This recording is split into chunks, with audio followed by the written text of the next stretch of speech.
Rio வெளியே போய் பாடு, நான் கதவை சாத்தணும். சொல்கிறது கேளு தம்பி, வெளியே போய் படுறான். ஏய், என்ன இவ்வளோ அடமண்ட்டாக இருக்கிற தம்பி? வெளியே போய் படு, கதவை சாத்தணும். ரியோ, உன்னே தான் கூப்பிடுறேன். ரியோ, போ, வெளியே போ, வெளியே போய் படுப்போ. போடா, சொல்ற கேட்க மாட்டியா?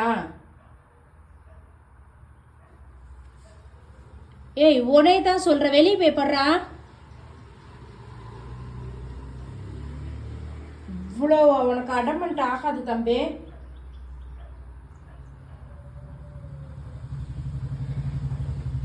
போ, உனே அப்போ நான் வீட்டுக்குள்ளே வச்சு கதவை சாத்திரேன். போ, வெளியே எங்கேயும் போக முடியாது. இப்போ கதவை தட்டுனேன்னு வச்சுக்கவே, அப்புறம் பார்த்துக்க.